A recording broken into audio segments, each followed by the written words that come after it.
On the quiet edge of a forgotten countryside, there lived a young man named Simon. Simon owned a small wooden house, weathered by time, and 3 sheep that he had inherited from his late father. The villagers believed these sheep were a blessing, a chance for Simon to build a decent life. Simon, however, saw them as a daily inconvenience. He was not poor because he lacked resources. He was poor because he lacked enthusiasm.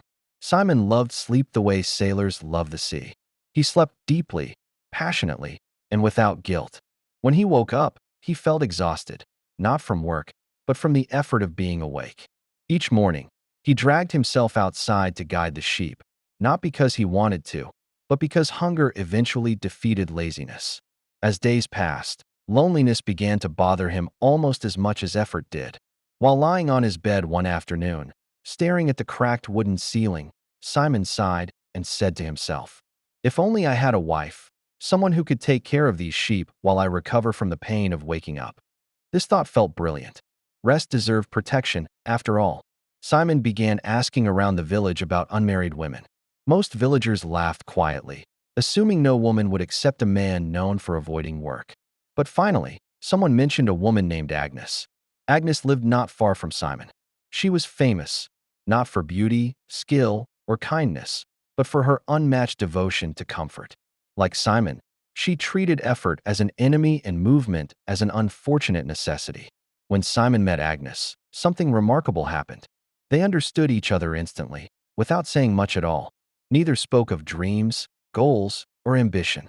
Instead, they bonded over complaints, the cruelty of early mornings, the injustice of physical labor, and the unbearable weight of responsibility. To everyone's surprise, the families agreed quickly. The villagers whispered among themselves, "What happens when laziness marries laziness?"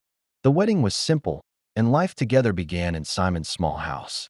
On the very first morning of their marriage, Simon shook Agnes gently. "My dear," he said softly, "today is your turn to take the sheep. I am extremely tired." Agnes opened one eye and frowned. "I cannot possibly leave this bed," she replied. "You go." Their voices rose. The argument grew louder. Finally, Agnes sat up and said, "Enough. Let chance decide. We will draw lots. Whoever loses must take the sheep." Simon agreed, though his heart trembled. Luck had never been kind to him. But that morning, fortune smiled. Agnes lost. Grumbling, she dressed and left with the sheep, while Simon returned to bed, smiling as if he had discovered a secret of the universe. Strangely, every time they repeated the draw, Agnes lost again.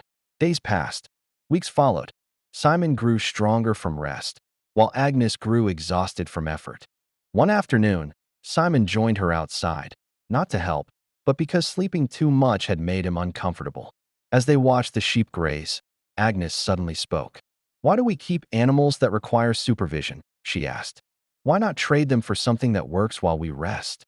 Simon listened carefully. "What about bees?" Agnes continued. "They collect honey on their own. We simply take it." Simon's eyes widened. Work without movement. Profit without effort.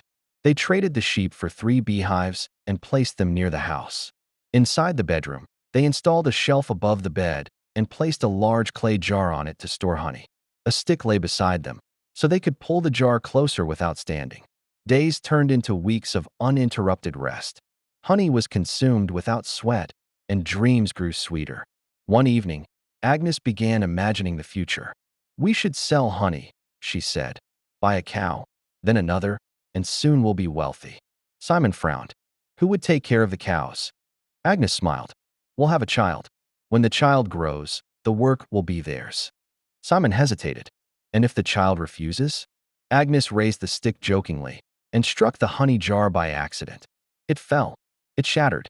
Honey spilled across the floor like liquid gold wasted by imagination. They stared at the mess silently. "Well," Simon finally said, "we are saved from many problems." Agnes nodded. "Yes, raising cows and children sounds exhausting." They went to sleep. The next morning, hunger woke them both. "My stomach is emptier than my thoughts," Simon groaned. Before either could complain further, a knock came at the door.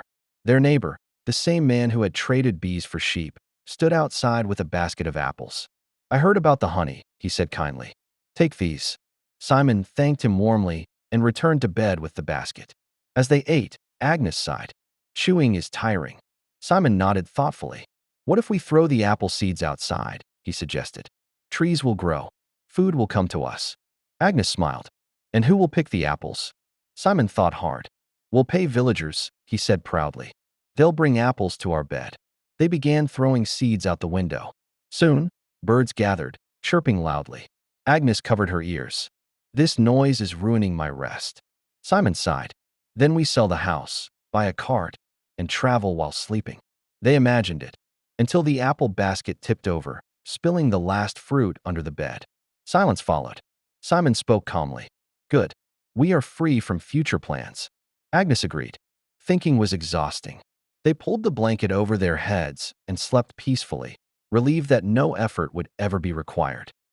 For several peaceful days, Simon and Agnes enjoyed what they considered perfect happiness. No plans, no expectations, no effort. They slept late, woke up tired, and congratulated themselves for avoiding another future full of responsibilities. But comfort, when stretched too far, becomes fragile. One afternoon, a sudden storm swept across the countryside. Wind howled through the cracks of the house. Rain drummed loudly on the roof, and the air grew cold. Simon wrapped himself tighter in the blanket. This weather is aggressive, he complained. Nature should learn to be quieter. Agnes nodded. And warmer. That night, the roof began to leak. A slow drop of water landed directly on Simon's forehead. Drip, drip, drip. Simon groaned. This bed has betrayed me. Agnes suggested they move to the other side of the bed. They did, until the water followed. Fixing the roof, they agreed, was unthinkable. The next morning, Simon had an idea. If rain is the problem, he said, we should find a place where nothing ever changes. Agnes listened carefully. What if we move closer to the village square? She asked. Someone is always making noise there. If the noise is constant, we won't notice it.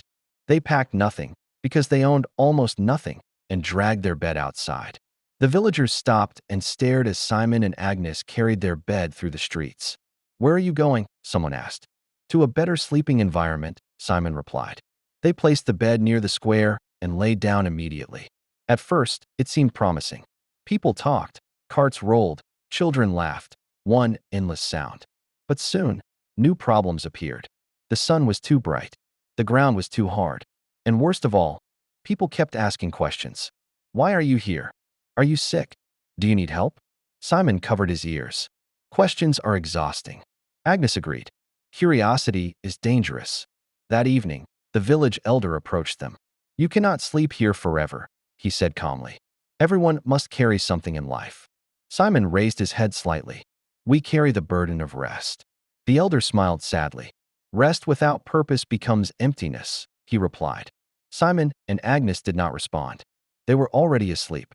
The next morning, they woke up alone. The villagers had placed food beside them, not out of mockery, but pity.